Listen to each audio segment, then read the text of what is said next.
देखिए बिल्कुल ईरान की तरफ से भी रिटालिएट किया जा सकता है, क्योंकि ईरान की तरफ से एक स्टेटमेंट आया है। उन्होंने कहा था कि अगर ईरान टाइम 4 बजे तक वो कोई 4 बजे के बाद कोई अटैक नहीं करेगा इसराइल, तो उसके बारे में सोचा जा सकता है। लेकिन चूंकि लगातार अटैक्स हो रहे हैं और डोनाल्ड ट्रंप ने भी एक ऐसी टाइमिंग दी है कि अभी लगातार इसराइल स्ट्राइक्स कर सकता है। यहाँ की इसराइली मीडिया में खबरें ये आ रही हैं कि टाइम दिया गया है ईरान को कि वो 7 बजे के बाद हमला ना करें, लेकिन उसके बाद 12 घंटे तक इसराइल हमला ईरान पर कर सकता है। लेकिन अब हर किसी की साख्त का मसला बन गया है। जब लगातार इसराइल की तरफ से हमले किए जाएंगे तो ईरान रिटालिएट करेगा, यानी उसकी टाइमिंग का कोई वो फिक्स नहीं होगा कि कौन कब करेगा। तो ऐसे नहीं है, हालांकि सीज़ फायर तो ऐसे होना चाहिए था कि 5 बजे के बाद दोनों मुल्क जो हैं वो खामोश रहेंगे, या 6 बजे के बाद दोनों मुल्क जो हैं वो खामोश रहेंगे, लेकिन ऐसा नहीं कहा गया। पहले ये कहा गया कि पहले ईरान जो है वो 7 बजे तक जो है 7 बजे के बाद, यानी सुबह यहाँ के टाइम के 7 बजे के बाद कोई एक्शन नहीं करेगा, लेकिन इसराइल करता रहेगा। तो मुझे लगता है कि अभी इसमें क्लैरिटी नहीं है। अभी यरूशलेम से कोई इस तरीके का स्टेटमेंट नहीं आ रहा है कि वो क्या कहने वाले हैं इस हवाले से। तो फ़िलहाल डोनाल्ड ट्रंप ने फ़िलहाल थोपा तो है सीज़ फायर, लेकिन क्या ये चलेगा ये आने वाला वक्त बताएगा। लेकिन मेरे साथ डैनियल हैं, यहाँ पे इसराइली सिटीज़न है, इनसे बात करेंगे। Daniel, there is lot of chaos and confusion about the ceasefire. What's your reaction? You expressed your happiness over the ceasefire announcement, but it seems very difficult because the timing has been given entirely a different kind of a timing. That what the Israeli media is saying.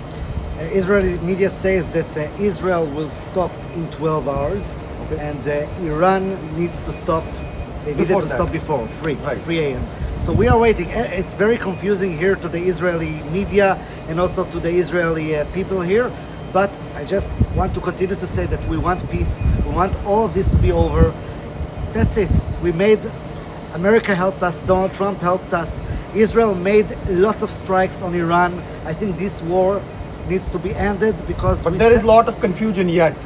we have a confusion. How it is going to go ahead. This is always you have confusion in the end of the wars because everyone wants to have the ego and to say I am finishing first, I will finish, but everything will be good, and I think that this ceasefire will be done. Long lasting. Yeah. लेकिन जिस तरीके से उन्होंने सही बात की कि अभी हर कोई ईगो बना के रखा है कि पहले कौन करे बाद में कौन करे, हकीकत यही है कि अभी ड्रामेटिक सिचुएशन इस सीज फायर डील में आई है। ये अभी क्योंकि यहाँ पे हिब्रो में सब कुछ आ रहा है, तो ये अभी ट्रैक कर रहे थे news channels. what were you just tracking, and what Israeli media says? Israeli media says that we in Jerusalem we are now not we are keeping quiet. Yeah, we are not giving any information. We want to see who will stop first. We, as what Donald Trump said, we are not stopping now. We are stopping in 12 hours. Israel will stop the striking in 12 hours. Right. Everyone wants to say the last word, like I said, but I think that this ceasefire will need to be done and completed. And I think that the people in Iran needs to be also patient, and also they need to hope for a change because this regime, this bad, evil regime cannot be continued there in Iran. देखिए पहले मैं दिखाने की कोशिश करूंगा क्योंकि हमें bunker में जाना पड़ेगा। पहले मैं प्लीज ओपन दिस, पहले मैं दिखाने की कोशिश करूंगा। अभी लोग जो हैं यहाँ से निकल चुके हैं, चूंकि अभी सायरन्स बज गई हैं। ऐसा लगता है कि ईरान की तरफ से मिसाइल लॉन्च किए गए हैं और अभी हम यहाँ पे हैं। हालांकि हमको भी शेल्टर में आना होगा, लेकिन दर्शकों को दिखाने के लिए थोड़ा सा रिस्क तो लेना पड़ेगा। What's the warning I must tell you, this application tells us now Okay. that we have very soon, in couple of minutes, we'll get a big alarms here in the area of Tel Aviv in the suburbs. Okay. And we need to immediately go downstairs to shelter, Okay. to the underground, and to Some hide attack there. is going to happen. Yeah, तो ऐसा लगता है पहले मैं वहां से दिखाने की कोशिश करूंगा क्योंकि वेट आई एम कमिंग।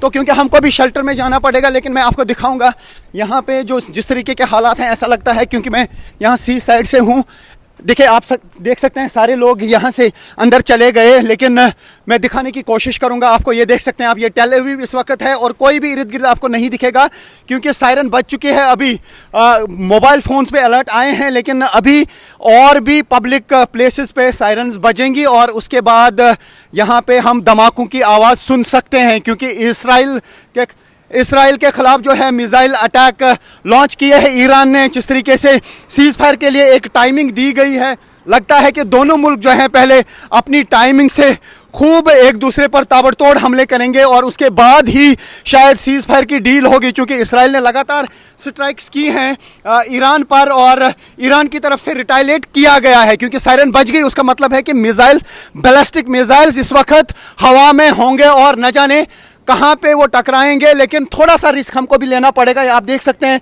कि यहाँ पे अब इर्द गिर्द लोग नहीं है, जो भी हैं वो शेल्टर में जा रहे हैं, जाने की कोशिश कर रहे हैं। मैं इस वक्त टेल अवीव सी साइड हूँ और आप देख सकते हैं यहाँ पे सिचुएशन थोड़ा सा क्रिटिकल है, लेकिन चूंकि दर्शकों को दिखाना है और न्यूज़ 18 इंडिया की टीम है हमेशा लगातार ग्राउंड ज़ीरो पे, और ये हम ग्राउंड ज़ीरो से आपको दिखा रहे हैं कि इस वक्त टेल अवीव में क्या हो रहा है। अभी थोड़ी देर बाद जो है पब्लिक प्लेसेस पे भी सायरन्स होंगी। पहला जो अलर्ट आता है यहाँ पे मोबाइल फ़ोन पे आता है और मोबाइल फ़ोन वाकई में हिल जाता है। इस तरीके की एप्लीकेशंस यहाँ पे है, जो भी मोबाइल फ़ोन वाईफाई से कनेक्टेड होता है उसमें एक तो मैसेज आता है और वार्निंग फ्लैश होती है। लेकिन फ़िलहाल ये देख सकते हैं आप, इन एरियाज़ में कोई भी नहीं है। बड़ा हमला अभी हो सकता है।